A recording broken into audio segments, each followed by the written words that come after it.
chance to look over the agenda for tonight, can I get a motion for approval? All right, can I get a second? Okay, all in favor? All opposed? All right, we'll go ahead and turn it over to Henry County Communications Director, Melissa Robinson. Good evening, everyone. My name is Melissa Robinson, and I'm Communications Director for Henry County Government. Thank you so much for being here, for taking the time. You could be anywhere else you want to be, but you decided to come here and learn more about SPLOST and the SPLOST 6 initiative that will be proposed on the November ballot.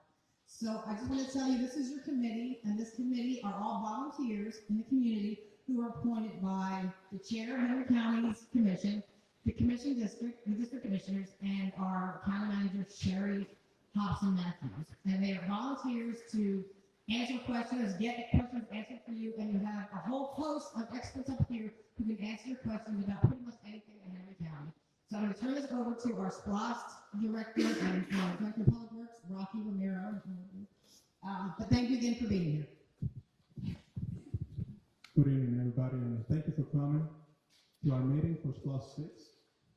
First of all, I just want to kind of recap what we've been doing in this district for under SPLOST 5. As you can see, I hope everybody can see that screen. We have completed projects Turner Church Road, Irish Lake at Racetrack Roundabout, and we've done a lot of resurfacing in District 3, especially in the area, Lake Dot area and Decimal Brook. Projects that we're currently working in design, we have the State Route 81 widening currently on the current right-of-way place on that project, the McDonough Parkway. This is a McDonough Parkway from State Route 42 to 155. This is a brand new road. It's going to extend with a bridge over 155. We actually have it out for construction bid. Hopefully it gets the bid in about a week or so. So that project is moving forward. And it's actually a SPLOST project. How many of you know what a SPLOST, or we have a SPLOST in the county? Okay, so we have two programs. We have the SPLOST program and the SPLOST. And quickly, the difference is SPLOST is capital improvements and road improvements. SPLOST is 100% transportation. So this is our first project going for construction for SPLOST. Airline Road extension is under design only. That's all the only funds we have for SPLOST 5. Design only. And then on East Lake Road widening, we have only concept. So we'll talk more about East Lake later on tonight. Now I'll pass it to Bert. He's going to do the icebreaker, and hopefully we can answer some. He's going to have some questions for you to answer. Good evening, everyone. Thank you all so much for coming out and participating in this town hall. Your presence and your participation is critical to us moving forward with this program. So we want to know what type of how do you want to spend the SPLOST funds? What do you want on the referendum for SPLOST 6? So therefore, we're going to ask that you participate with us, and we're going to ask for a little engagement from you all tonight. So inside of your packages, there's a QR code. It's looks like this. If you can open to that page for me. And if you could take out your mobile devices and scan or take a photo of that QR code, it's going to allow us to engage with you, interact to find out what type of things you want to see on SPLOST 6. What do you want done? How would you spend the money? I'll give everyone a moment to get their devices out, scan the code for us.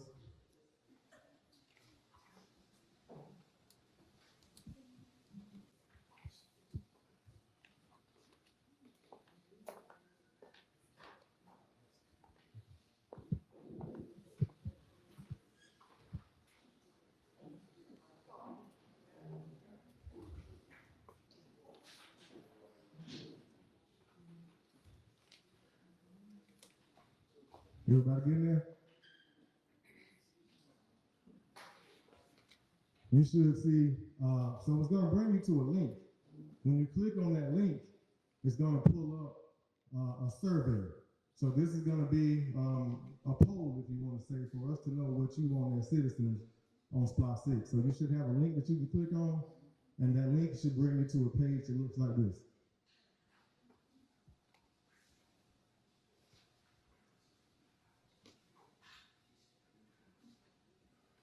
So the first portion of the survey, we're going to ask you to rank the level of importance by these categories. From 1 to 5, which ones do you want to see done the most? Do you want to see transportation? Do you want to see more money spent on parks and recreation? Do you want to see more money for public safety, facilities, ports, the airport? So this will let us know how you as the citizens would like to see the SPLOST money spent. So I'll give everyone a couple of moments to get that one done.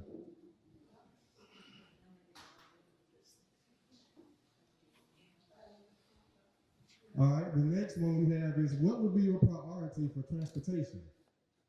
When it comes to transportation, do you want to see more bridges, more new roads, intersection improvements, road maintenance, or sidewalks? Again, this will let us know how you citizens want to spend the SPLOST dollars and what type of items we'll put on a referendum for SPLOST 6. Okay, that's the next.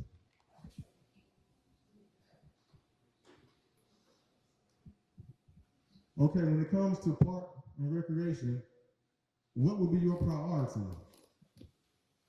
How would you want to spend SPLOST dollars for parks and recreation?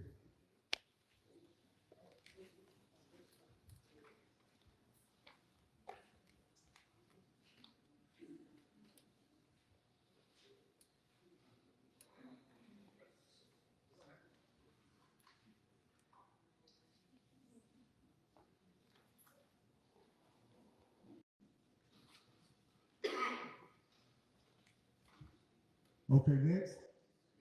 What would be your priority for general government? General government, would you like to see more technology, courts, jail, vehicles, or facilities and buildings?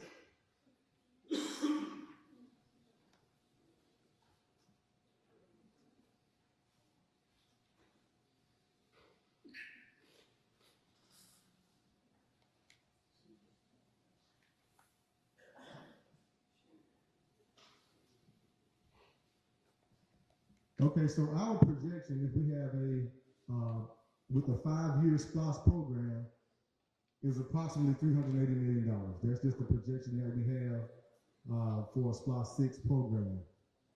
So how would you want to spend the $380 million? Would it be transportation, parks and rec, public safety, general government, or judicial services?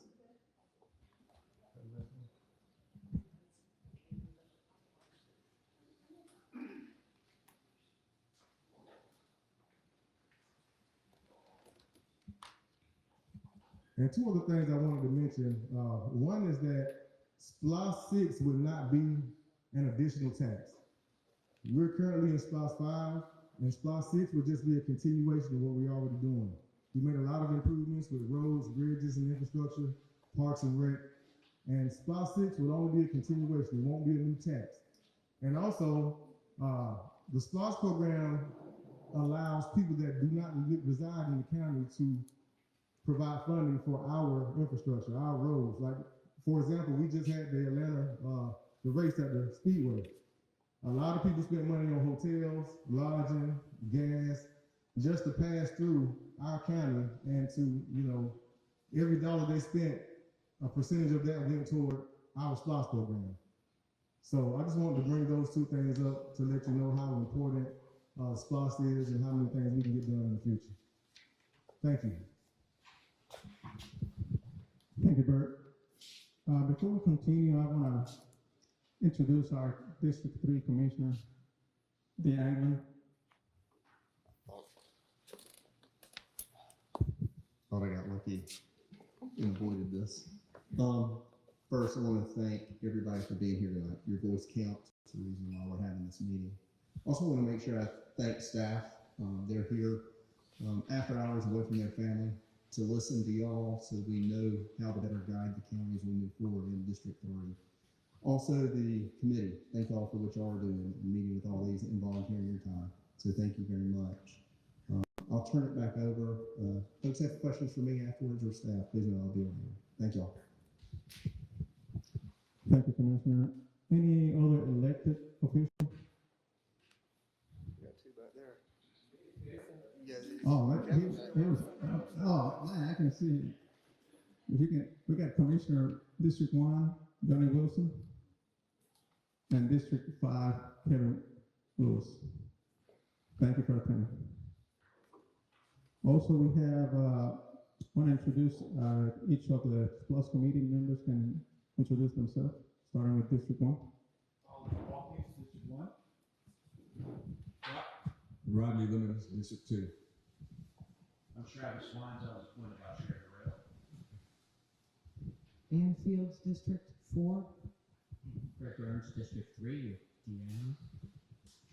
Lourdes County, and I was appointed by the county manager. Thank you. We also have some staff members. We have our Capital Projects Director, Lynn Planchon. We have Bert Bevins, our Assistant SPLOST Director. We have our Captain, Michael Hopwood. We also have our Chief, Jonathan Burnett. And we also have Jonathan Penn. He's our SPLOST leader for public, for leisure services. Okay. And we also have our county manager, Sherry Matthew. Thank you.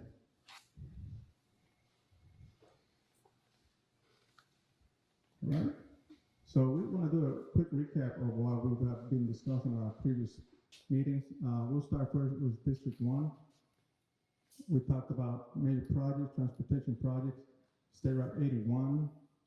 We talked about Hampton Locust Road widening, intersection improvements. We talked about Pittsfield Road, McWin Mill Road, Pittsfield Road at Old Jackson.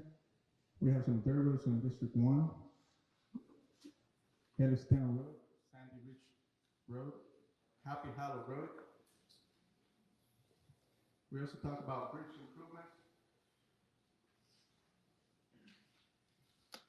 Hampton Locust Grove Road at over Talladega River, and also some resurfacing. In District 2 recap, major transportation, we have Fairview Road widening, East Atlanta Road widening, Junco Road widening. On intersections, and seeing intersections, we have Flicker Road, McCullough Road, East Atlanta Road at Rex, Anola Road at Scarborough, Anola Road at Flakes, Scarborough Road at Church, Scarborough Road at Fairview. And also we have some sidewalk and trails. We have the Fairview Road side path.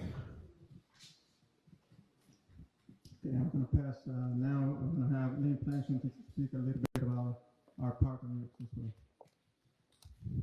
Good evening, everyone. Thank you for coming.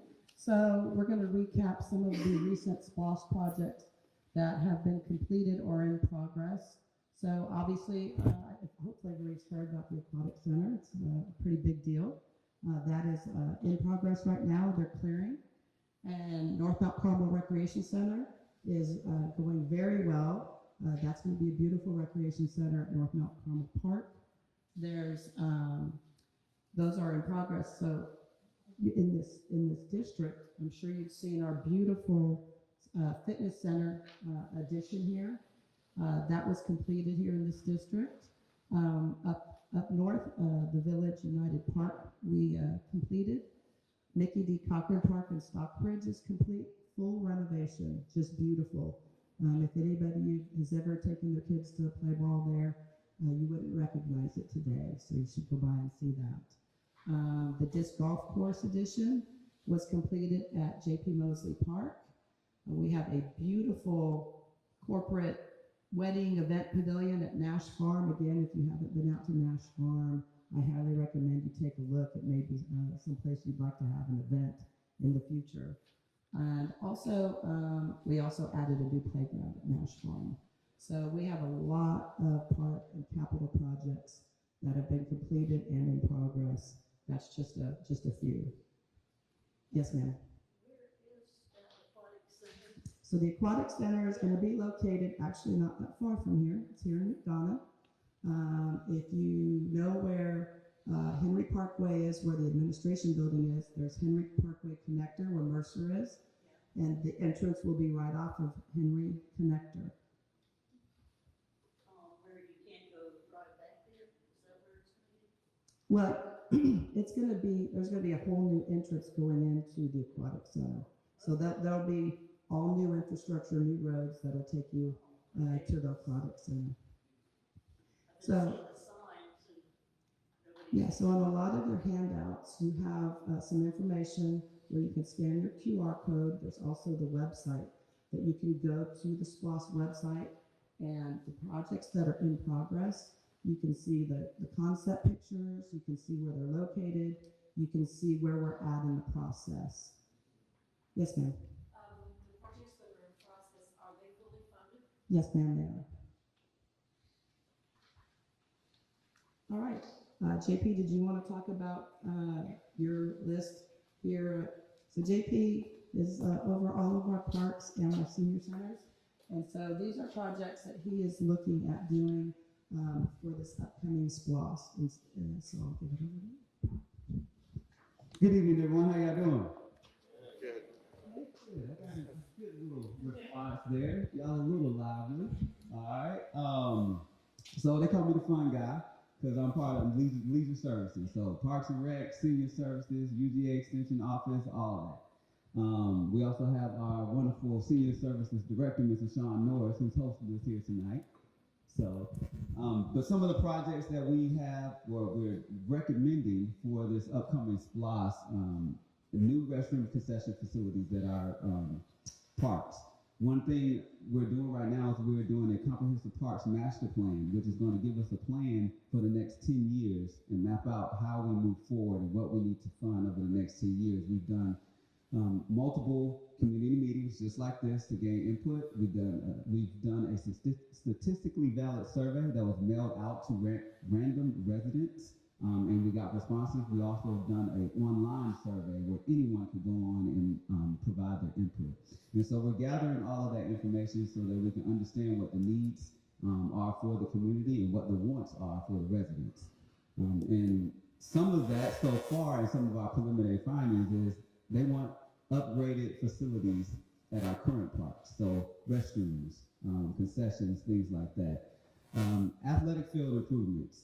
We have over 100 athletic fields in the county, and they need some tender love and care. They've been around for a long time, and so we're starting to renovate those and get new ones in there and get the cycle out the old ones. New lighting, new outdoor pickleball courts. Who in here plays pickleball? Who in here knows what pickleball is? Okay, all right, that's a little better. Pickleball is the fastest growing sport in the nation.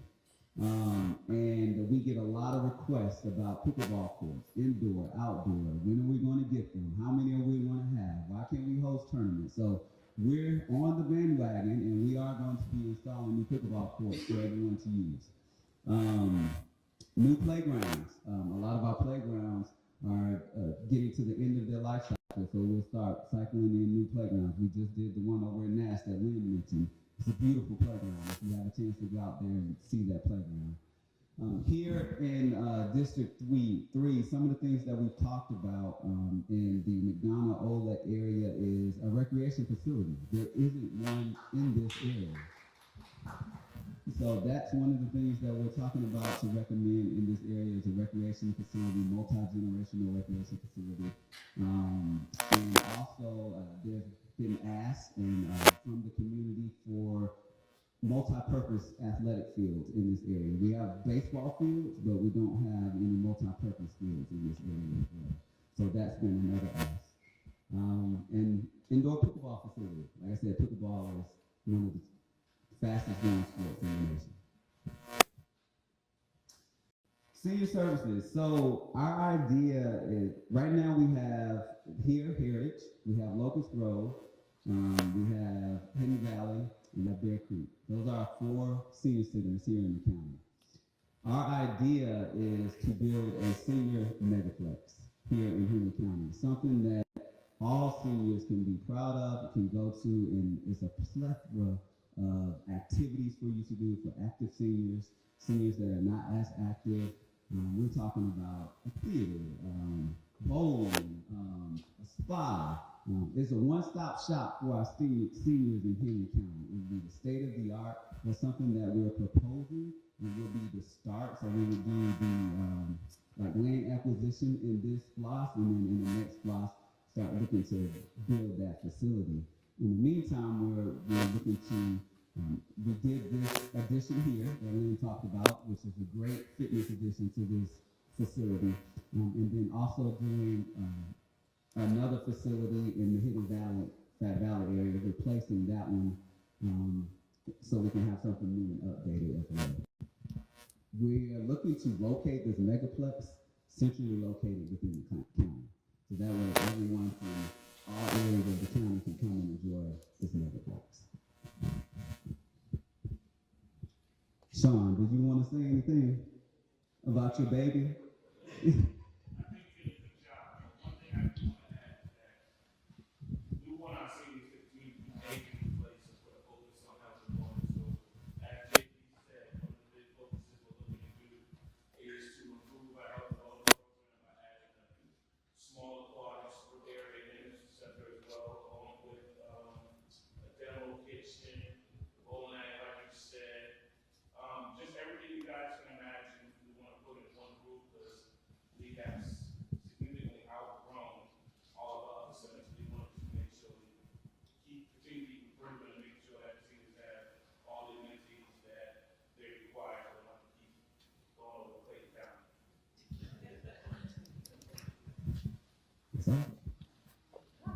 Thank you, JP.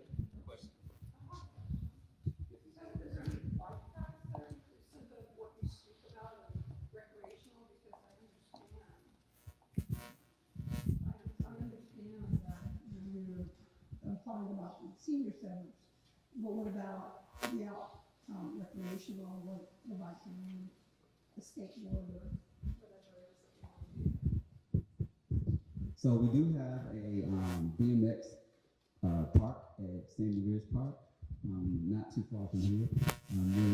We'll be doing some additions and renovations there, but as it relates to bike paths, as we are improving our parks, we are creating paths with them. Like in Mickey D, we have a walking path, and we're looking to connect them. We recently completed our transportation plan, which included a trails plan for the county within that plan. And so there are trail segments that connects all the parks, majority of the parks, and the schools in the county. And so the T-SPLOST, if I'm not mistaken, correct me if I'm wrong, will address some of those trail segments and connecting those. Well, address getting them done, getting them completed. The plan is done. So we have identified like model miles, so miles that are high priority, and some of the T-SPLOST dollars will address building those model miles and start connecting the trails and paths throughout the county. And it will be in conjunction with the city because it goes with cities within the county because they all connect. Yes, When you said you're going to have a central located, where is a centrally located place in everything? What would be considered centrally located? So I will get with GIS and they will pinpoint what's the most central location, and we'll see. Right. That's usually what I do. I'll get the experts GIS to map it out and see what's the most centrally located area. Concerning the upgrading of all of our Henry County parks and recreation facilities, is there any consideration being done like you did at the one on Kellytown behind the fire station to make sure those parks are accessible to our special needs population, no matter what the age, walking trails, whether they're 98 or they're 8 years old? Yes, Is that going to be done at every place? Yes. As we're upgrading parks, we're bringing everything up to code for ADA and accessibility. Even our playgrounds, like the new playgrounds that we're putting in, they're all accessible and for everyone, really. And the trails, making sure they're maintaining the trails, walking trails for adults or Yes, ma'am. younger people with the physical disabilities. That's where there seems to be a problem. Maintenance. Yes, ma'am. So SPLOST won't address maintenance. That's our general fund operations, but we are looking at that to take care of increase our maintenance in our parks.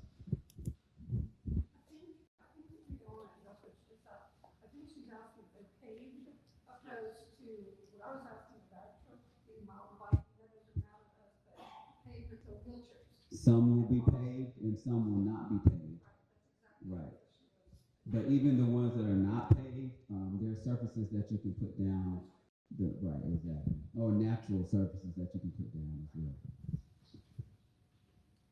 Any more questions? Yes, sir. Yes, for the pickleball courts, we located all the parks or just they be centrally located? So we'll identify where we can locate those pickleball courts. They won't be at all the parks. No, to answer your question.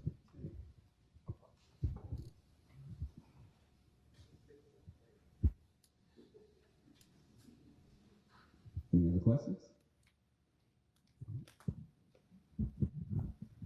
All right, thank you, JP. He's vivacious, isn't he? He's full of energy. We love JP. So we probably should have started off with this slide. This slide is really important. It shows what we have achieved through SPLOST. And you all have the handout, but I wanted to touch on it. The numbers here are pretty impressive. 12 fire stations, 19 parks have been either new parks or parks that are existing have been completely improved. We have fire stations, we have senior centers, and we have libraries. And all of those numbers would not be possible without SPLOST. So Bert kind of stole my thunder about how it's nice when we have people traveling through Henry County and eating in our restaurants and buying our gas and staying in our hotels. We thank them because they're helping fund our improvements that we get to enjoy. So just super important. I wanted you guys to have that. And this sheet also has the QR code where you can take the survey. You can email if you have any questions or suggestions. The email is also on this sheet. And it also has the website you can go to get information. So I want to make sure if anybody thinks about something after this meeting that you can get your questions or comments to us. So I have the pleasure of introducing Captain Michael Hopgood, and he's going to talk about animal care and control. This is something that's very near and dear to my heart. So he's going to talk about a new facility that we are proposing in the SPLOST. Good evening. Like Lynn said, my name's Captain Michael Hobgood. I function not only as a captain with the police department, but I've had the pleasure over the last 2 years, this April will be 2 years, as being the director of animal care and control. And one of the things that I've had the pleasure of doing with my team is building up not only the building and the structures that we've done, but also in improving the life of the employees that work there, and also building up our public image and how we get out to the public and how we communicate with the public and how we can better serve the constituents that reside within Henry County. I live in Henry County. I've worked here for over 27 years, so my dedication to this county is firm. My goal through animal care and control is to give y'all the best services that we possibly can. So our current facility was a SPLOST project as well. It opened in 2005. We've got approximately 9,100 square feet. And in that 9,100 square feet, it's on about 2.5 acres. There's a new lot that's behind our DOT building where we placed a barn. It's bright red, so you can see it. And and you can see it in the picture. It's off to the far right-hand side. It's kind of down in a little bit of a hole. But that has added to give us the 2.5 acres. The actual building and the original lot was less than 2 acres. It was about 1.5. The facility that we have currently right now is built to hold 100 dogs, and probably, I would guess, probably close to 8 of the 12 months that we've had, the last 12 months that we've had, 8 of those 12 months we have been at absolute max capacity. The people who had purchased pets and animals during COVID, now they're going back to work, and they either don't have time or don't care to take care of the animals that they had, and they've released them upon the public. And those can become nuisance, they can become dangerous, and that's where we have to step in, and we have to protect not only the people, but we have to protect the animals as well. The recent barn and yard expansion gives us more space for livestock. The area that I have currently for livestock is about as big as most of y'all probably have in your front yard. Okay, and once when I first got to animal control in the first couple of months, we had a horse, 2 cows, 3 pigs, 3 goats, and an emu, all in that little space. And luckily, they were all friendly, so they all got along with each other. If we had had any kind of troublemakers, we would have been in a bad spot. The facility is showing signs of aging, as any building would, since being built in 2005 and housing animals. I imagine Noah's Ark was in pretty bad shape when they got done with it. So, but we have done our best to take care of the building and to show it the love and the condition that we can to revamp it. Technologies have changed for the betterment of the animals as well as the employees that work there, and that's where we're trying to approach, because this building was built with a much lower level of technology that was available at the time. Our calls for service have gone up 16% year after year, so it's not a total, that's year for year. We've gone up 16% from each previous year. And our intakes are up 17% on average for those years as well. So we're gradually just working ourselves out of the building that we're in. Our euthanizations are up 40%. There's lots of factors that work on that. And it's one of the main things is we don't close our doors. Lots of places will actually close their doors when they hit max capacity. We don't feel that that's right. Y'all pay us to do a job, and we're not going to tell you no when you call and ask for us to report out to the scene. So we feel very strongly about that, and we stand on the moral high ground when it comes to that. We're not going to shut our doors, and sometimes that leads to a higher euthanization rate.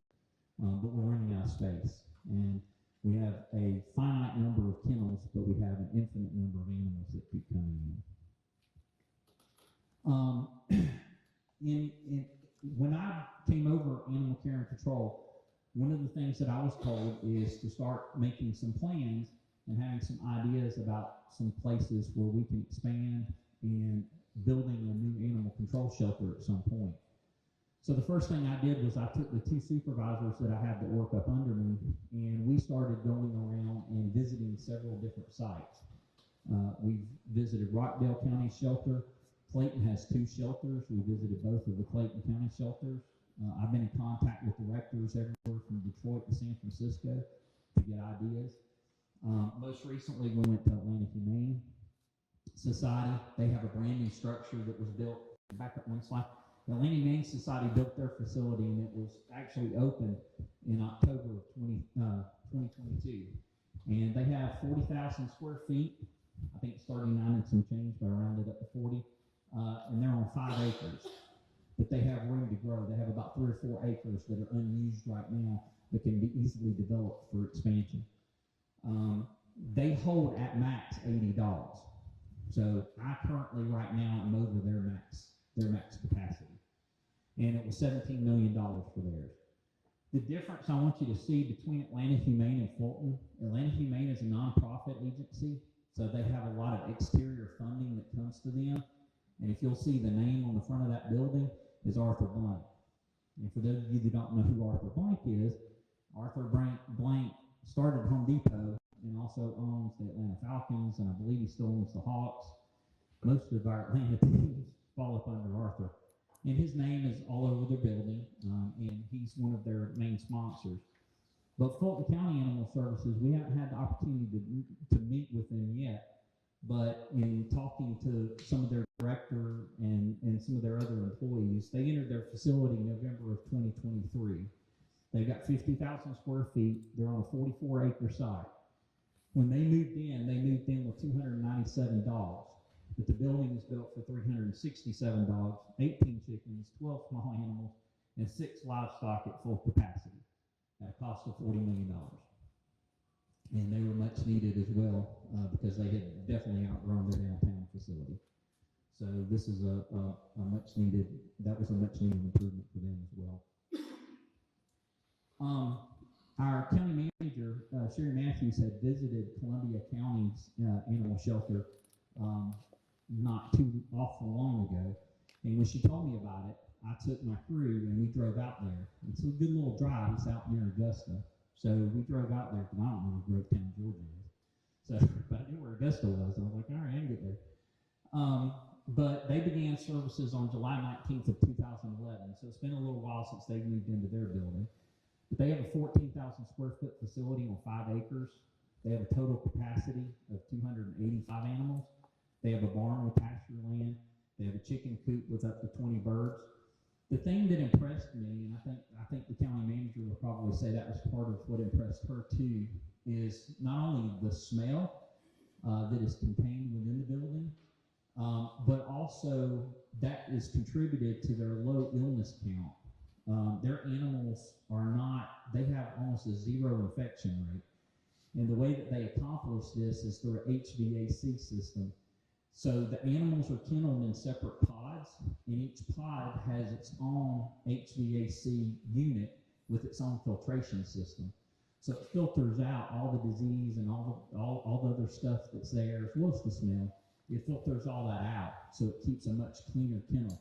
The other thing, and you'll notice this in some of the pictures, all these newer facilities have a situation where you can go through and look at the animals without coming in contact with them. It's just like any of you that have had children know you don't want somebody coming up and touching your kid because you don't know where their hands have been. And then they go touch somebody else's kid and somebody else's kid. Well, these animals are kids to us, and that's what's happening. They'll touch one animal, and if that animal's sick, then the other 15 animals that they want to pat the head of, they become sick as well. And animals are suffering coronavirus. It's very similar to the human coronavirus, and it's nationwide. I mean, the directors that I talked about from Detroit to San Francisco, they all are fighting an upper respiratory illness. And I call it canine COVID before it even got publicized as being that, but that's what it is. It's a coronavirus that's very similar to the human one. So these are the needs that we have from a new shelter. The first one is we're the only county entity. We are the only county entity that serves not only the unincorporated areas, but we also serve all 4 of the cities that fall within the county. None of the other cities have their own animal control. None of them have shelters. So we are it. And we're being stretched in.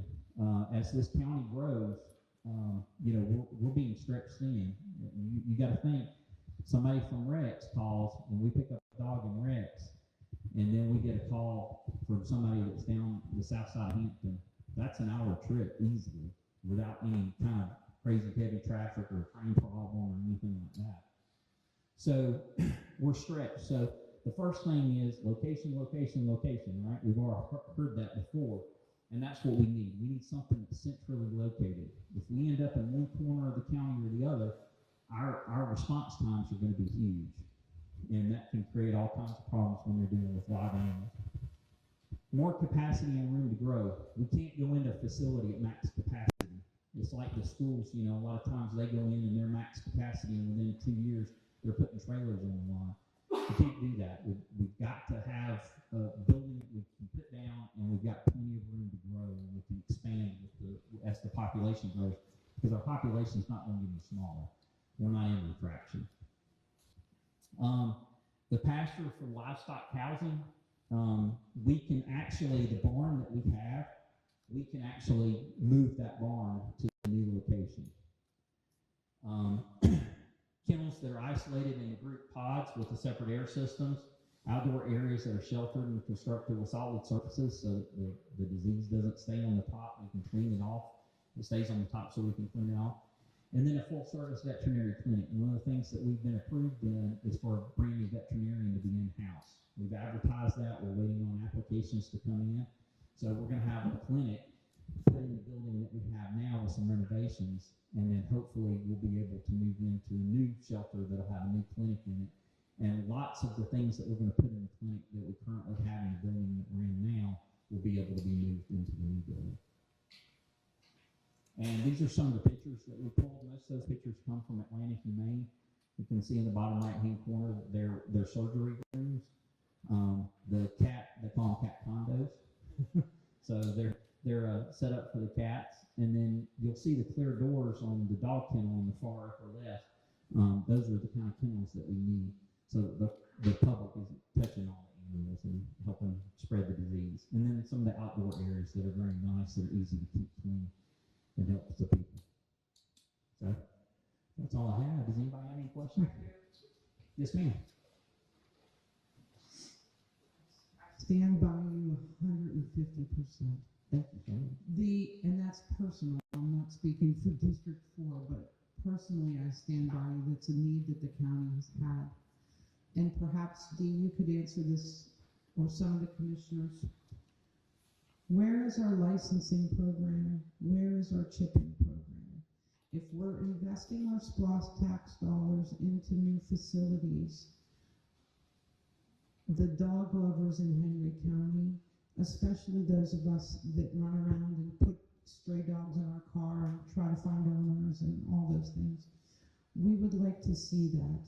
Your own officers would like to see spay, neuter, licensing, chipping as a requirement within Henry County. And we're not acting as a county should, especially a growing county in those areas. So what's being done to enact those laws and those programs, as well as building the proper facility to house the unhoused and the unwanted?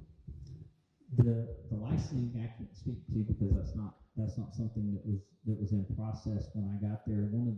A couple of the things that we've done since I arrived, we started sterilizing all the animals before they left the shelter. Used to, we did a voucher program, but the problem was going in and enforcing that. Actually going out and finding these animals that had now gotten into the community and hadn't been sterilized. So we stopped that. So they have to be sterilized before they leave our building. All animals that are adopted through our shelter are microchipped. So they leave our shelter microchipped. We don't have anything on the books currently that makes that mandatory, but we do offer that. And we have one of our nonprofit partners, she offers to microchip, and we actually have a cheaper microchip Monday where we do them half price, and she covers that with her nonprofit. Yes, ma'am. Where are we looking out for a facility? Do we have something in mind?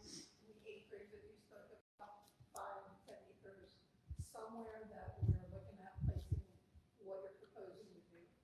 We're looking at different areas, but because the time period that this falls into, you know as well as anybody, real estate changes.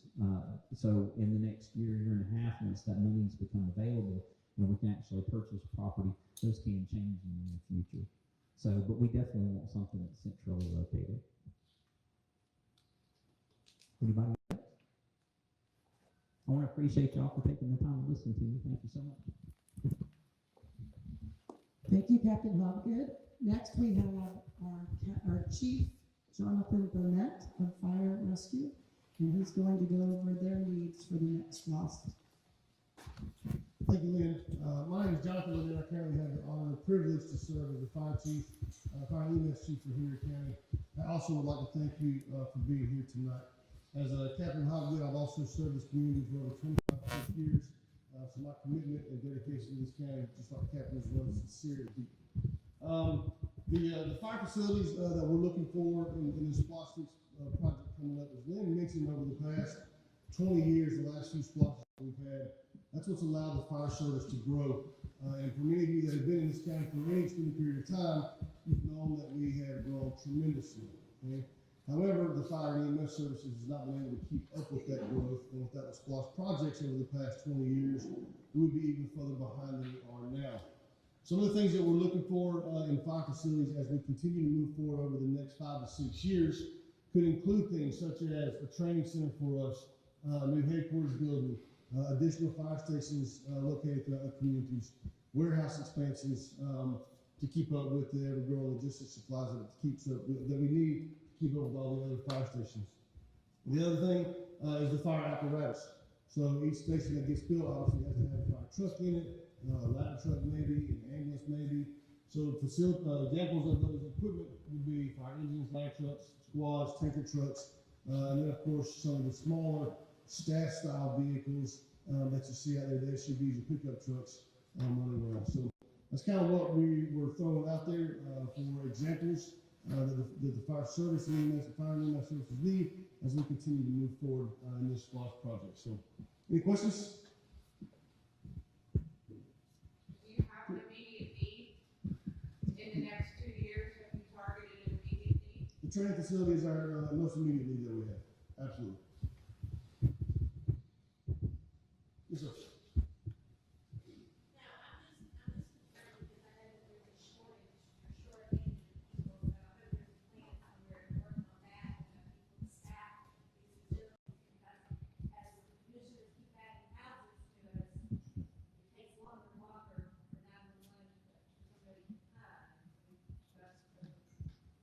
Currently we're about 8% short on staffing to be full staff. We can keep it under 10. 10 is about the national average, so we're doing better than the national average is. So obviously we want to be less than 8, but currently we're running about 8%. But I do agree with you 100%. The more that we build, the more that those calls come in, the more it takes away from the services. Absolutely. Yes, sir. Question I have is similar. As we add apparatus, we're going to need to add staff, and you can't add staff in SPLOST numbers. Correct. So, is there some metric or something where you add a fire engine and you get a commitment from the board for X number of dollars for personnel? That's the hope, right? So when we present what we want in a fire station, not all fire stations have the same exact equipment inside of it, right? So let's say that we build a fire station and we present or propose that it has a fire engine and an ambulance inside of it. Well, we know how many people that takes, right? So we go to the board, we go to the county manager and ask, each fire truck takes at a minimum 18 people, right? So you think, why does it take 18 people? Well, it needs 4 people per day, right? And then there's 3 shifts that it has to cover, so that's automatically 12. And then there's going to be a relief factor that's built in there because not all 4 of those people are going to be there every single day because they might get sick or take a vacation day. So there has to be a relief factor built in there to cover for them to be able to take off. Because one thing that we don't have is the luxury to close down an engine when somebody gets sick, right? We don't close the fire station because somebody gets sick or 2 or 3 people take vacations. We still have to backfill those spots. So absolutely, when budget time, as we're coming through right now, county manager and the board's going to get requests of what we need to continue to fund or to fill those apparatuses that we already need. Yes, sir.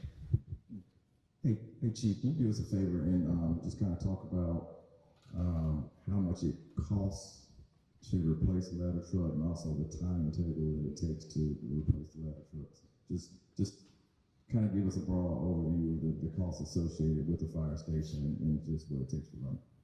So currently, as it stands today, if we were to start building a station, it takes a little over a year for the station to be built, and they're coming in on average of about $5 million right now for the typical station that we build, give or take just a little bit. Each engine, what we call a fire engine, that's the most basic fire truck that everybody sees running up and down the road. Currently, those cost close to $1 million, and they take us about 3 years to receive if I ordered it today, right? The ladder truck, we only have 3 of those that we run in the county. The ladder truck costs about $2 million, and it takes about 4 years to receive if we ordered it today. An ambulance costs about $750,000, And currently, it takes almost 3 years to receive an ambulance if we ordered it today. Now, I don't know how many of you have seen fire truck parking lots, around, but they're just not there, right? There's nowhere to just go buy a used fire truck if you need one. So you have to have these things built, and not all fire trucks are specific to the need of every fire department that's out there. Atlanta has a different need than I have, right? I have a different need than DeKalb has. DeKalb has a different need than Cobb has. So you build the truck specific to what the need in the county is. That's why it takes so long, and that's why it costs so much. Commissioner, that answer your question?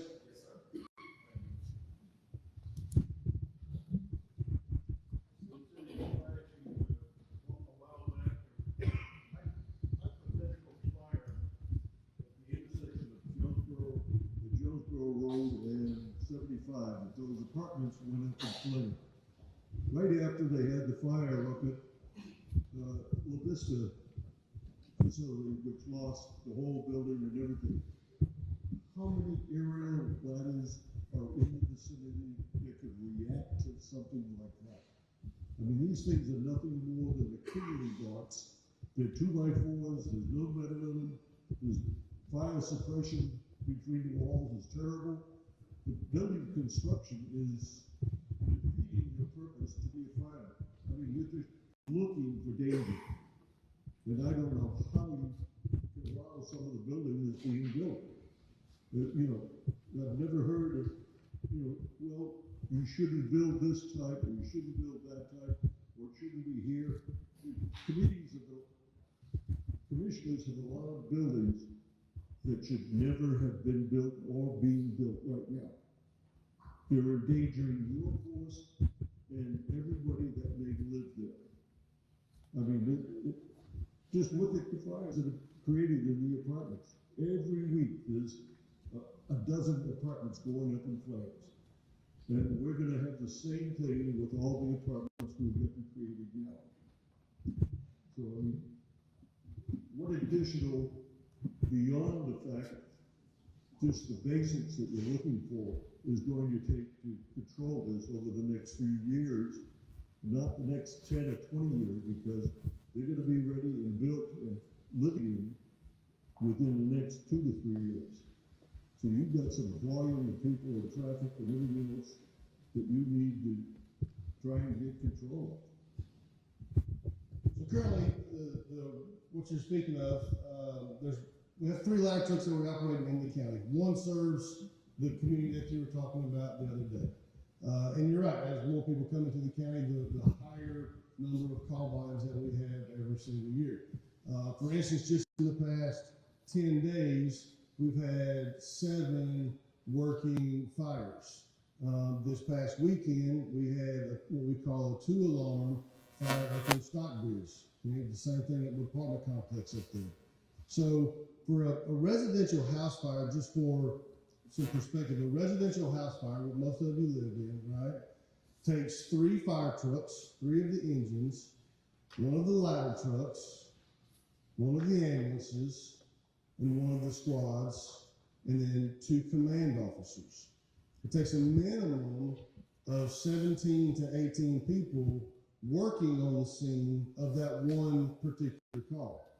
So you take those trucks in District 3's area, for example. If you take the fire station off of Upchurch Road, say you take the one off of Keys Ferry Road and then the one off of Old Jackson Road. If you have a house fire in that vicinity and those 3 fire stations go to that one type of call, that leaves 60 square miles of county that's uncovered because those 3 particular stations are now dedicated to that one particular house fire. Right? So it leaves a big area uncovered for the next emergency that's going to come inside of that territory. But what we have is a commitment from the county manager and the board to continue to support the fire services, to add the additional stations that we need, to add the additional apparatus to keep up with that growth from this point moving forward. We can't speak for what's happened in the past. We can only identify what we need to correct now and fix that moving forward. And that's what the commitment that we have is from the county manager and this board moving forward.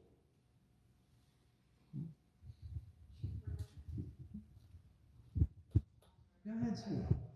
Just to elaborate on the amount of people needed for each truck, like the county will run the minimum of 2, but national average is, I want to say 4.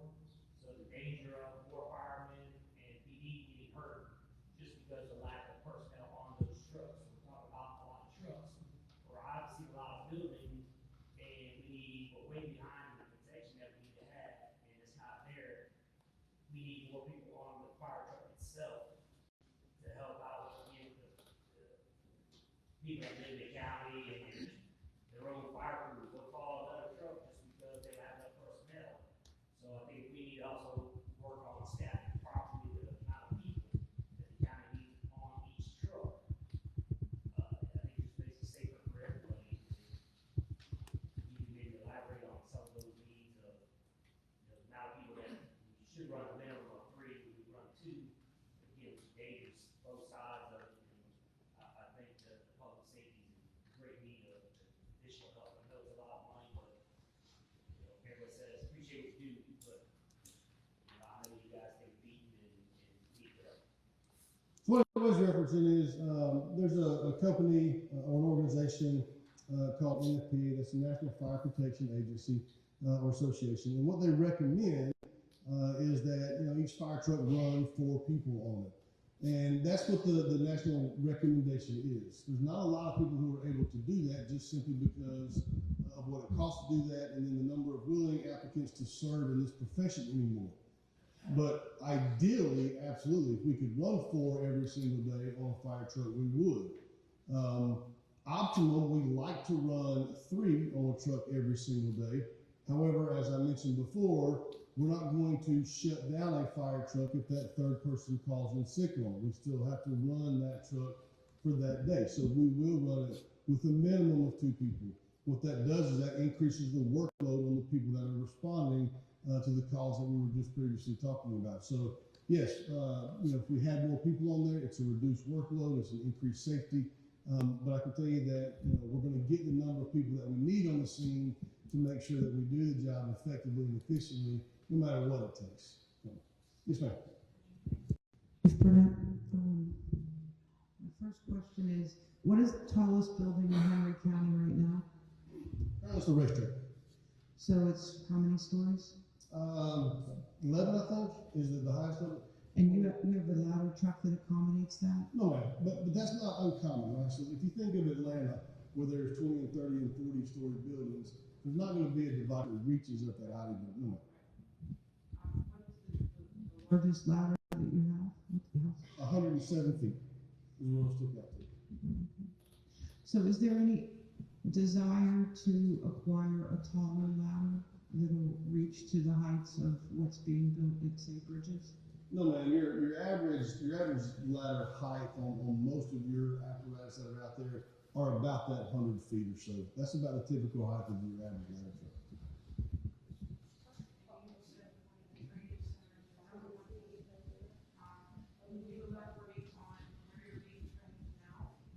So right now we're having to utilize surrounding counties' facilities to help us complete our training. One of the key elements of being a firefighter is to fight fire. So we have to have a facility that allows us to do that. And currently we don't have one in the county. So we're having to utilize the surrounding relationships that we have with other counties to go use their facilities in order to help complete that training. What is the cost of purchasing one for you? Since that is what is limited right now, is your training facility, what is the cost factor of that? Currently the facility is coming in at about $3.5 million to build that type of building. I think they also asked you, how many house fires? Have you said your average this week or last week? Was it 3 or something? 7 in the last 10 days. 7, okay. How many calls for the interstate have you had to send out equipment in the past month? I don't have that number right off the top of my head. I can tell you That's where about 50% of your flow is for your equipment because of the accident rate out there, which is, Henry's Idiot Hill. I can't understand why the county can't say, open up the toll lane as far as to avoid some of this, as far as during rush hours, free time, as far as roll through or something. But until they build a truck lane, as far as it's gonna continue backing up and it's going to get even worse. I mean, Sherry, how many new apartment permits have we issued this year?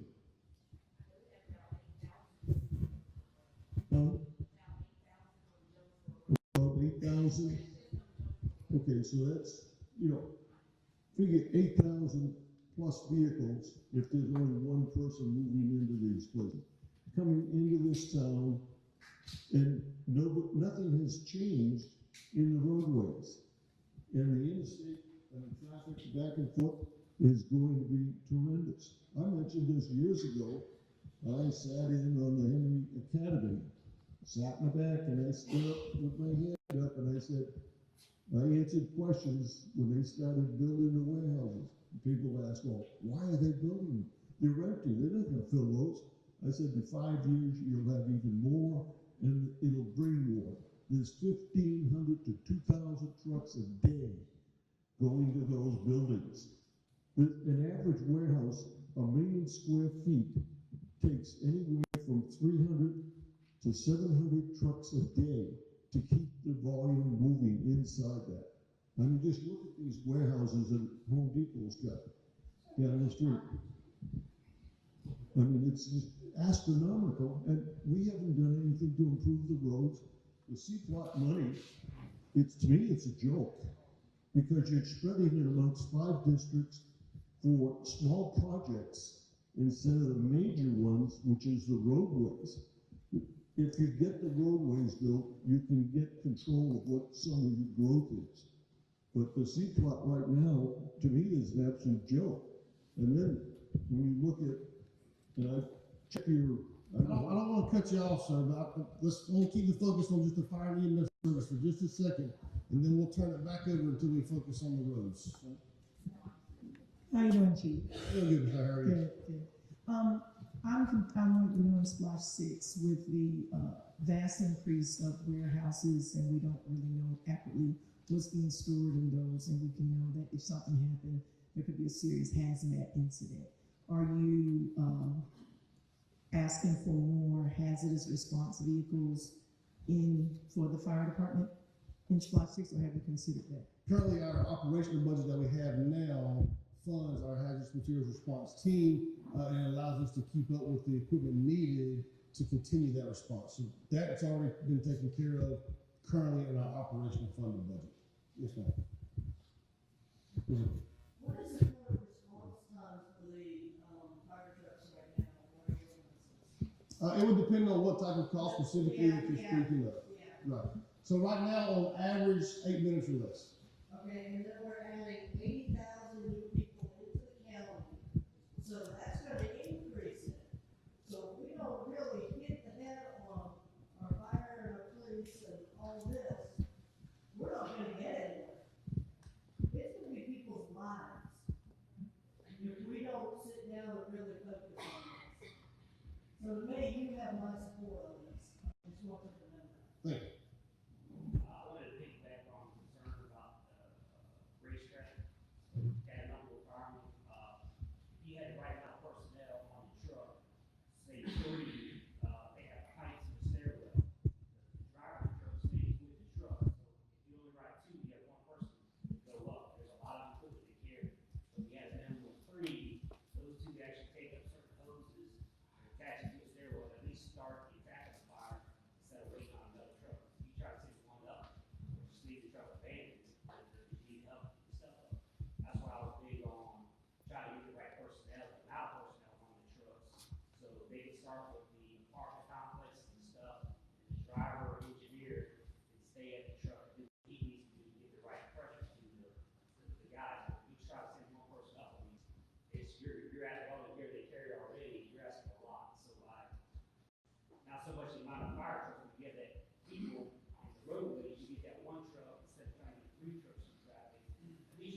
amount of persons. I know the chief has got to keep trucks open for everybody. I just think he needs more help, people who are on there, so that, again, it can stay for the firefighters themselves, keep the people who need rescuing, start the fires that doesn't spread that much back on past again. So it's not personnel. Is this other, what you're proposing for us to vote upon at the whole, or is this part of the SPLOST that is going into SPLOST? This is what the proposal is for, yes, ma'am, for SPLOST. Turnover rate. Ma'am? The turnover rate. The attrition rate? Currently, our attrition rate runs about 8 to 9% per year. I know most of the apartments are being built in the city of McDonough. Do we have a mutual aid with McDonough, or is McDonough going to expand their fire department to meet those needs? I can't speak for what the city of McDonough is going to do, but we do currently have a mutual automatic aid agreement with the city of McDonough, yes. We do. However, I will piggyback off of what Captain said. We are an entity that does provide another service to all of the cities as well. You mentioned the city of McDonough. The city of McDonough does have their own fire department, such as we do, but in our fire department, we provide the EMS coverage to the entire county, including all of the cities as well. So even though the McDonough has their own fire department, they don't provide their own EMS. That's the service that's provided by the county to unincorporated and all four cities. Yeah.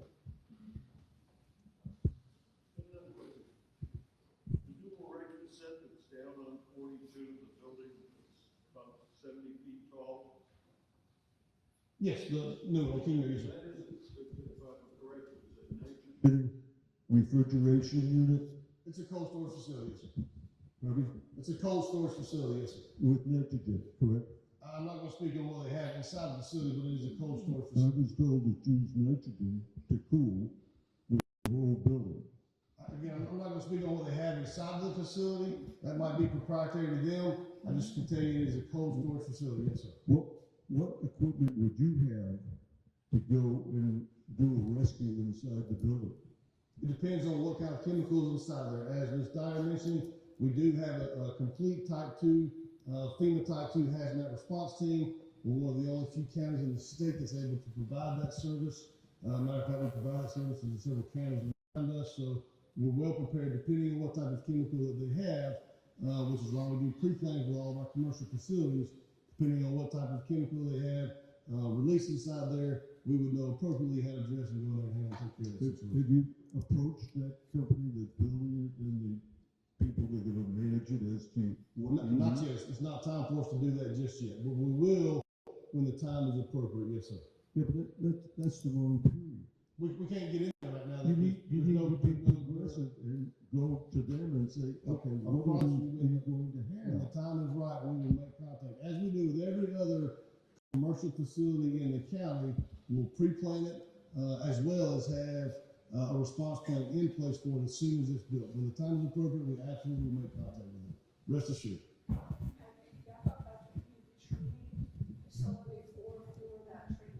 Yes, ma'am, part of it. Yes, ma'am. Yep. Well, thank y'all for your time, though. Thank you, Chief. Now we're going to go to our transportation for District 3 recommendations.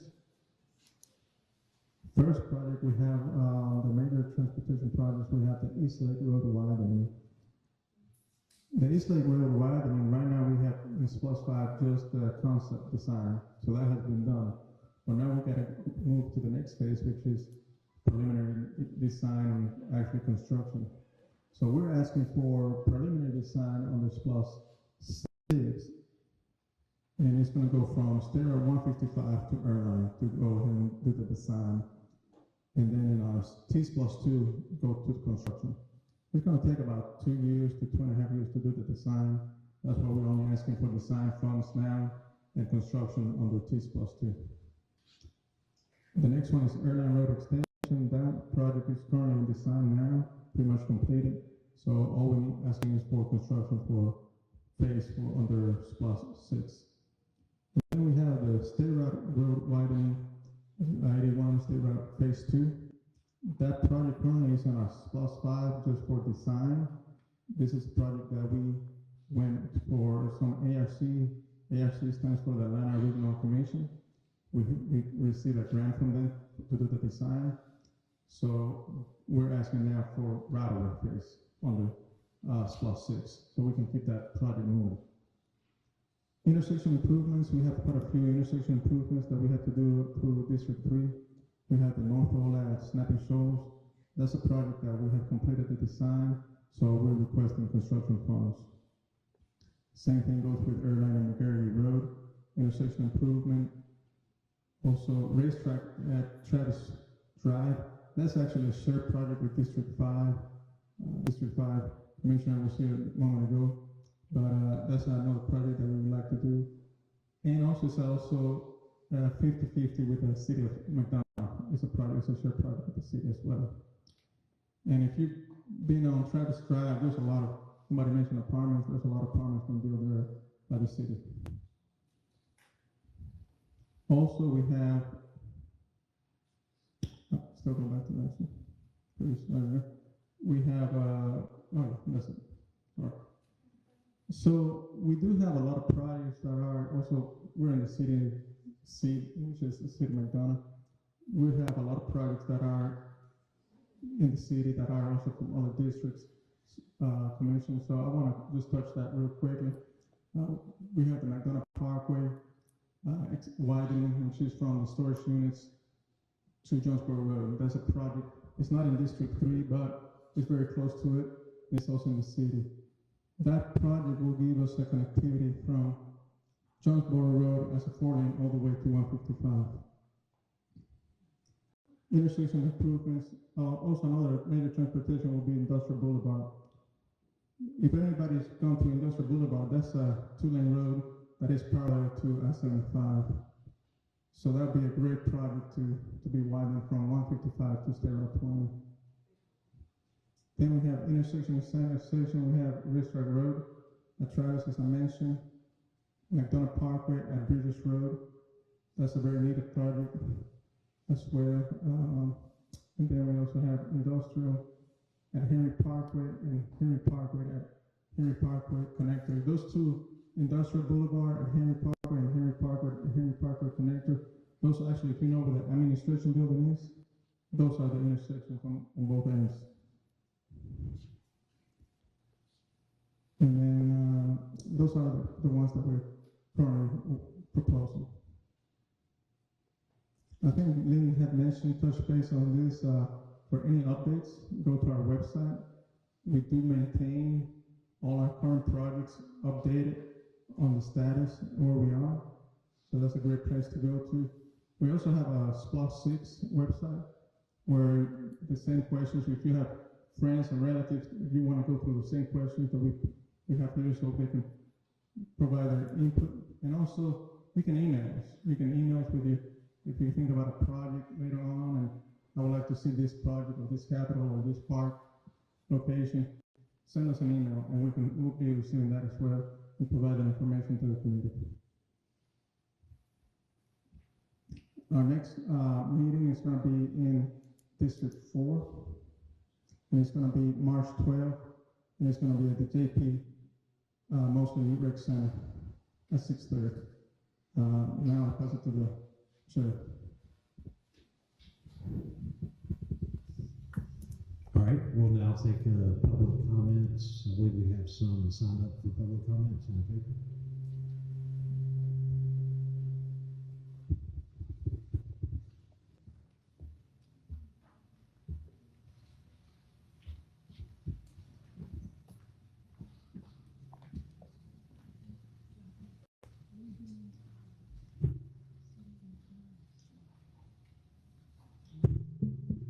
All right, we've got Tommy Turner. Yeah, my question is on the airline closing dates. What has been done as far as environmental study? Where you got the road surveys right now, the one across the top of the spring, is being laid out. That creek all heads up right right where you've got the road going right on top of it. And also, have you done any studies to see if that is actually needed? Well, it's definitely needed. It's definitely north-south connectivity. Is going to provide a big relief to the county on that side. On the environmental study, we're still working. We're still working on the design on that phase. We don't have any environmental permits approved yet. So that's something that we're still working on. All right, we got Asia Ashley.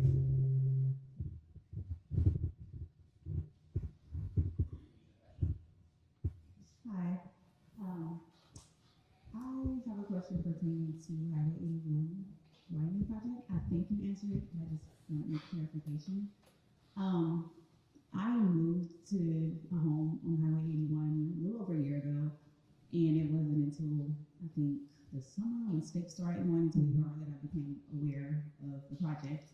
So I reached out to staff, and thank you all for answering my questions back then. I think it was August. And I think I was told that we would be hearing something regarding right-of-way acquisition maybe in this past November or October or something.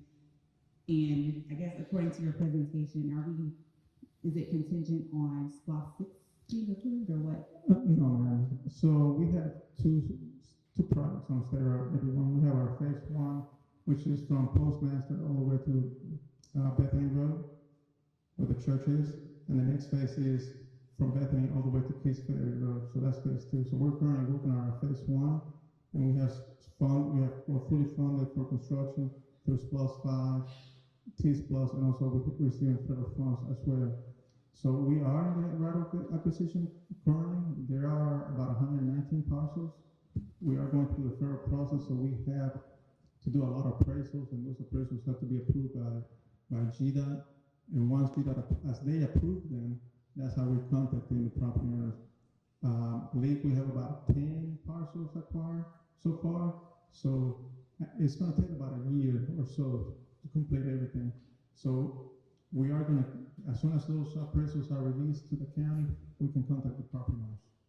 And how will we be contacted? Is it like via mail or? It's either going to be via mail, but if you're here, you can give us your phone number and address, so we'll know once we get that appraisal back, so we can make contact with you. Thank you.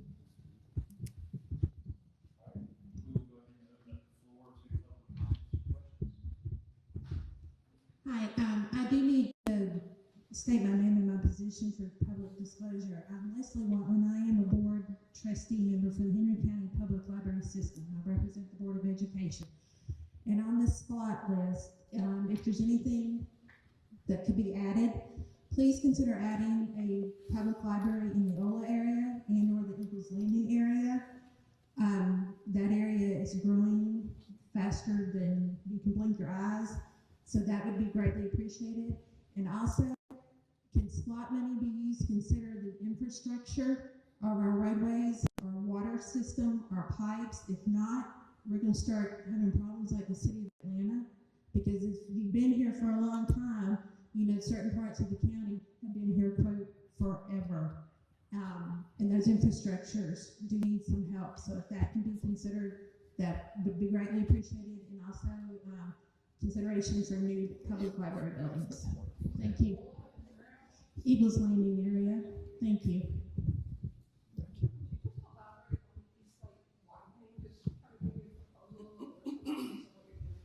So on East Lake, we have a concept going from State Route 155 all the way to State Route 20. But what we're looking at is SPLOST 6 is actually doing the design from 155 to Irvine. You have that corridor, there's a lot of traffic out there, as you know. The construction phase, we want to put that in the SPLOST 2. And I say that because we don't want to haul all the money into a SPLOST 6, knowing that SPLOST 2 could pay for the construction of it. And it's going to be a multi-millionaire project. We're talking about probably $30 million to $40 million project. So the design on its own is going to be about $2.5 to $3 million. So we like to go ahead and get the design done. We do have, like I said, the concept, so we know we communicate with our building department as plans comes for development. We're making sure we're securing the right of way, that they don't build something too close where the road's going to be blocking. But We are putting a temporary signal now at Elliott and Eastlake, and also at Caroline at Eastlake as well. Yes, I have a concern about Okay, go ahead. 81 White Lane from Bethany to Ola. Currently, there are two concerns. Speed, there are at least 4 speed changes from Bethany to Ola. And when I looked at the plans, I didn't see any turn lanes into the neighborhoods. There are none currently, with just 1 lane in each direction. And now we're going to put wide roads and have 2 lanes in each direction, with no turn lanes into neighborhoods where people live. Now I understand that the county and the state has this fatality rate before they put in turn lanes. There's got to be so many fatalities people put in a turn lane or a light or something like that. So I'd like to have those things addressed at some point, so that we don't have to wait for fatalities to do something that makes common sense. When we design the roads, that's the whole purpose of designing a better road, a widened road, a safer road. And we are putting turning lanes where they're needed. Yes, sir. I'll be back. Hello? Hi. I just want to know their update, because I know when Turner Church and 20 went through the 3 phases of the roundabout, is that the same concept for Eastlake and Airline? And if so, when? Because that traffic is backing all the way up to the new Kroger, just getting ready to open, and it is almost like sitting in a traffic jam now, because you come off of Eastlake and you want to turn on Airline, it's backed all the way. Correct. So basically, correct. So right now we're just going to put temporary signals, and once we get the design, and then we're going to the construction of the widening. So currently we're just going to do temporary signals for those 2 intersections, just like we did on Turner Church and yes, and Sterling Point. Yes. I got a 2-part. One is I'm not sure who's responsible for the roundabout. Staff shows an 81. I don't know if it's a state or us. That would be the state. The second one is on issue 3 out for Ola. Has there been talk about a golf park community? You already have Lake Galvin, the golf park running past. They extended it to the high schools and the publics of Lake Dow. But help keep the traffic off, speeders off the road, give more ways to everybody else. But is there any talk about that as a possibility? Again, they haven't now Lake Dow Public, so you come from Stafford Shoals, Lake Dow, all different directions, and I don't know if that was something. Then they got like speed changes, or that would take the gate, how fast the kids can go or wherever they go, and how to keep the roads more clear for all the buildings. So we have done some multi-use sidewalks or trails path from the park, Montola Park, going down towards Publix. The development that is currently going, they're supposed to tie into what we've done. So eventually you should be able to have a multi-use path going from Publix all the way to the park. Now, additional than that, we do have a trails plan, master plan. I'm not sure, I know Sam is here with our transportation planning director, but I'm not sure if there's anything in that area, Sam, that we were aware of for trails. Sam Baker, Director of Transportation Planning and Regional Development. As Rocky mentioned, we completed a county trails plan in 2022. This trails plan recommends 87 new trails all over Henry County over the next 30 years. And out of those 87 new trails, 3 are considered high priority trails called model miles. One is in North Henry County along Fairview Road. The second one is in Central Henry County along Camp Creek Greenway, Creek, and one is in the South Henry County along Tauliga River. And there are other trails recommended in District 3. So one of the proposals is that out of all the SPLOST funds we generate, we can devote some of those funds towards building some new trails. I just think as far as keeping the roads safer, less speed, less traffic. And like, you go to Peachtree City, look at their high school, they got all the parking spots in the world, so they do golf carts. So I think it would kind of lighten up the parking lots and roadways and something that could be addressed and thought about. Hey, everybody loves Peachtree City, they go there to golf carts, so why not just take the idea and make a little sugar bar on it? And the good thing, I guess, for Peachtree City is that it was a planned community from the beginning. So is that something that the county would have to embrace after the fact? Can it be done? Yes, it can be done, but it will take a lot of effort. We do have a trail, that's a plan. That's something we have to build up. Now, with all these communities being built, that's something that we can talk to the building department and to the planning and zoning about adding connectivity so people can get to. Yes. Mm-hmm. Stagnant, keep loading these homes, and everybody talks about, yeah, we're just making roads and traffic, we're so far behind, we need to, somebody just has to dust those step up, say, let's give a roll of whatever issue you want to try, and, to see how it works, and basically we can go from there. Some of them before. Thank you. Yes. Make a note of that. We'd like to know if there's a realistic date for the Dutta Parkway to be completed, where you would have the bridge over 42, you'd have the bridge over 155, in the originally conceived 2010. It's taken to 2019 to get it approved, and yet it's still undeveloped and uncompleted. And originally, as it was proposed, was a 2-lane in both directions, and we're 1 lane just wally-galling along, and it doesn't seem like it's moving. And it's another 4 years before you even get started again. I mean, taking the money that you get from CPOT and dumping it in 5 different districts instead of getting something complete would be far better. That you would open up a road that would take a lot more traffic off of the other subsidiary roads. And the same, the county has got a helicopter. Take your engineers up in the air at 5 o'clock at night and watch the flow of traffic and where it's going. They're like little ants, and you can see which way it should be built. But you're looking at it from your desk or your back seat of your car, waiting in traffic, and it's not getting done. I mean, the engineering, I've been in every state in the United States. I've been around the world, and I've never seen such a misdeveloped community, especially on roads. So much land has been taken for housing and apartments that should not have been given, and they should have been using some of that land for better road conditions. I mean, you don't seem to get it done.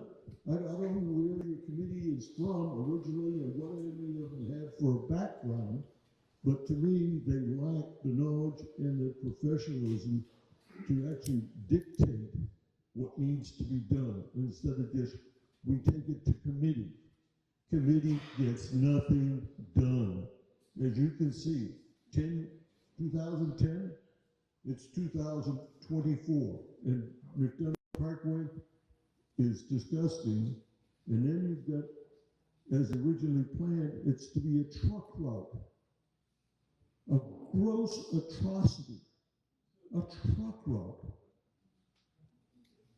So the McDonough Parkway, as I mentioned Earlier today, it is alphabet, and we are building a bridge over 155. So we are doing a lot with SPLOST. We've done a lot of improvements with the county. We had a slide here for all the roads that we have completed. So I'd like to go back to that, right there. So we've done over 272 miles of resurfacing, 58 intersection improvements. So we've done a lot of work with our SPLOST funds. We have looked at every penny, and we have done a great job spending the money that not only citizens in Henry County is putting in, but also everybody that travels down the road. You know, not only that, but the capital improvements too. So we got a lot of projects we've done. We've done a lot of road widening. Eagles Landing. Eagles Landing used to be 2 lanes. Now it's 4 lanes. And we designed that as a 6 lane. So in the future, we can add 2 lanes on the inside. So we are looking into the future. We are looking at how to do improvements to the county. Look at Rock Quarry Road. Rock Quarry Road was a 2-lane road, right? And we built a bridge over the railroad tracks. We saved, I don't know how much time, but we saved a lot of time with fire and ambulance protection. And now we're going to build a 4-lane road. So we looked ahead how we can widen the road and make it better for people to travel. So I do take that, you know, when you say that, you know, what you said is not right. We have to be doing a lot of work in Henry County for the citizens. Any more questions or comments?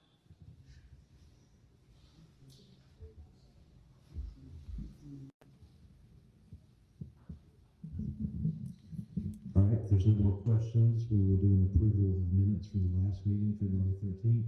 Can I get a motion for approval?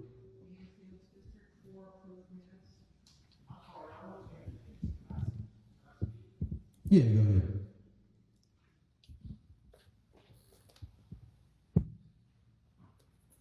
Apologize. Staff, I want to thank staff. I don't know that much about SPLOST or DOT or any of that stuff y'all been talking about, but anyway, that's a great staff that you have up there, and I appreciate what y'all do. We saw today, or this evening, about building a mega senior center, an extremely nice indoor swimming pool, another animal control, and we've got the new roads that were being built. And I guess I asked the committee, what are we doing for the existing roads in Henry County? Just so everybody's information, there's 1,400 miles of county roads. That's not state routes, that's not in the cities, it's 1,400. That's, put that in perspective, that's like driving from here to Miami and back. And I guess I'm asking in SPLOST, the existing roads which are not in good shape, okay? I'll just put it that way, okay? Is any SPLOST money going to be spent to resurface any of the existing roads in the county? And just as a side note, I recently retired, and my wife and I moved to Florida. And when you're down in Florida, you always ask somebody where you're from, because nobody's from Florida, okay? They're from some other place. I will tell you right now, if you tell people in Florida that you're from Henry County, they know where Henry County is, and not in a good way. So my wife we're from Asheville now, okay? She just, it's like, but anyway, that's all I had. And again, staff, I appreciate what you do, but I, in my opinion, and again, I don't know that much about it, we need to take care of the roads that we have. Now, we're building new roads, that's a good thing, but the roads they're bad, and they're not getting any better. And Mr. Romero, thank you for what you do, and Lynn, you too.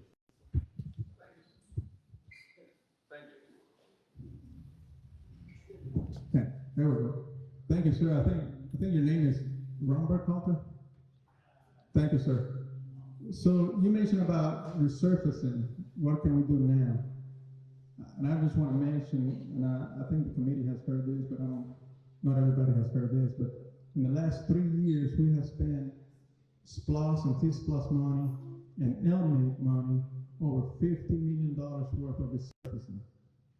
Now, if we haven't had the SPLOST or T-SPLOST, the roads would have been worse than what they're now. So I'm very thankful for SPLOST and T-SPLOST because we can pave a lot of roads. We have paved a lot of roads, over 200 miles of roads. So currently we have the board actually, in the next meeting, we're going to be bringing another resolution to the board for resurfacing. That's only going to be LMIG, and there's also some SPLOST money too there. It's about $7 million worth. In addition, on resurfacing, the Board of Commissioners recently at the last board meeting, and I appreciate it, Commissioners, they approved $3,750,000 additional funds for resurfacing. So in the next week or so, we're gonna put another bid for roads to be resurfaced. Now, that's not enough. We do have, I did a presentation at the last board meeting about pavement evaluation, and there was about, I want to say it was what, 21% or 21%? 21% of roads that are under 40 of a scale of 40. So if you have a 40 in school, that's an F, right? So that's how we're failing. 21% of our roads are failing. So we need to improve them. And we need the funding. And the best funding source for them is not general fund, it's through SPLOST. No, thank you, Mr. Chairman. I was expecting my name to be called out. I'm Charles Downey. I would just want to thank you, Mr. Chairman, and the SPLOST committee for coming out and having a public meeting. Last October the 1st was a very sad day here in Henry County. The Cotton Fields Golf Course was closed. It was a sad day for the entire county because it was a beautiful open green space, about 160 acres, and there was no replacement mentioned for that golf course. And what's really sad is our high school golfers lost a golf course to play on and participate in tournaments. So I've been out there during the springtime when golf tournaments are going on. There'll be at least 4, 5, 6 schools out there playing on that golf course, and that really hurts our students. And I was very fortunate this past August. I attended a meeting, which I suspected my gut feeling was correct. In fiscal year 2023, cotton fields cleared $110,000. That's money cleared. And the replacement golf course will have the same potential. And what's beautiful about golf courses is good for your health, mental health and physical health. It provides open space for your mental health, fresh air, and open space. Physical is, you've got physical activity, but it includes the entire family from grandparents, parents, and children. So the entire families can play golf regardless of age.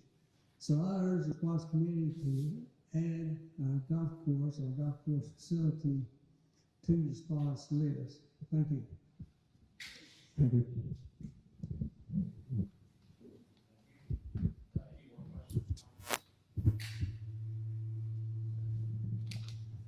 All right, we will pass the mic to D. England, Commissioner. Hey, once again, thank all for your time. I'll get away from the speaker because it echoes in my ear. I made some notes because I can answer some of these questions, which staff probably is not going to answer directly. And I want to do it as some points of clarification. So, I'm going to kind of, Mr. Downing mentioned golf course. Not everybody here knows me, but if you do know me, you know that I'm a pretty avid golfer and have been growing up my whole life. So golf is near and dear to me. Single digit handicapper, still play probably 5 times a week, played in college and played a little bit afterwards. So it is being talked about. It is going to look different though, probably than a traditional golf course, because understanding working with golf courses as I do on the side, it does create some financial burden, and we think we can come up with a more creative idea with Parks and Rec in how to address that for all the ages. Going around thinking about golf, you mentioned golf carts. As far as golf carts, that's probably going to have to be addressed within the communities themselves, because that has been discussed in District 3 when sitting down with development. Had a question here about pipes and sewage. That is actually your millage rate for the Henry County Water Authority. Okay, so just be aware of that. You pay a millage for that, the pipes and the sewage. Public safety, there were several questions around public safety. I want to thank Chief Burnett, Chief Ireland, if he's still here, he's back there. Near and dear to me is they've been very kind to let me start semi-training with them, whatever they would call that. They may laugh at me from time to time, but public safety is definitely on the forefront of our minds. With that being said, go back to roads. I had the privilege of meeting with Brian Strickland and the Georgia DOT about 3 weeks ago, and to address some of the challenges that we've got in the county with our state roads and federal roads. They have opened up a lot of things to the table as far as conversations and maybe redirecting some funds that we have for highway projects and looking at how can we redirect that to make the most of that money moving forward. I will tell you this, so those that don't know me, I work with money every day. In this case, this is a very, very big hole, and I'm not sure that money addresses the whole thing. That is how big that hole is that they need at the state level for roads across the state of Georgia. I will tell you a couple things that we talked about that were important. Being project ready. Rocky, y'all could probably talk more about that if you want, but real quickly, being project ready means making sure our projects are lined up. If another one gets taken off, that ours can then go into its place. Toll lanes, there is discussion in the future about the toll lanes changing, and what that looks like is still in discussion phase, and then the truck lanes too, and what those look like. That was all part of that discussion in Georgia DOT. Understanding that there are state and federal roads here that our local dollars don't necessarily go to, okay?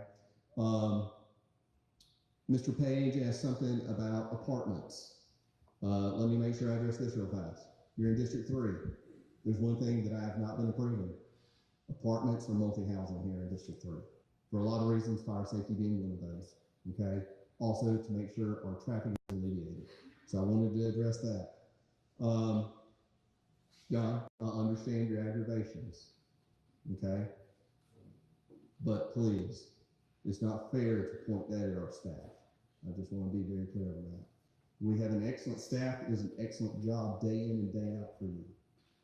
They would probably be better served without us as elected officials up here. I say that quite often. They do an extremely good job. I think I answered all the points of clarification. The one thing that I did want to stress, the importance of SPLOST. And they didn't really say this per se directly, and I'm going to be very direct about it. We're very blessed in this county to have the frozen homestead exemption. That frozen homestead exemption puts a lot of pressure on our general fund budget. If it wasn't for the SPLOST, a lot of the stuff that we do see and get to enjoy in this county would not get done. Our current budget, general fund is $235,000. $235,000. Wow, that's really low. No wonder it's so bad. $235 million. So with that being said, you can see we've got $380 million worth of projects we're talking about. And with the frozen homestead exemption, what we collect really is frozen. So keep that in mind. That's the importance of when you go to vote for this, why we need y'all to vote for the SPLOST, so we can continue to get road projects done. We can get these other facilities that y'all want to see, and that's why we want your input.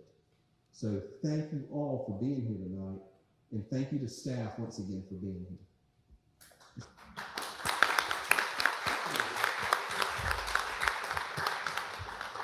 All right, so we'll go ahead and do an approval of minutes from February 13th. Can I get a motion? Second? All in favor? All opposed? All right, future meetings, we will hold March 12th at District 4, J.P. Mosley Recreational Center. And then we will have District 5 meeting at Nash Farms on March 28th, 2024. Is there any more comments from the committee? All right, with that being said, meeting is adjourned.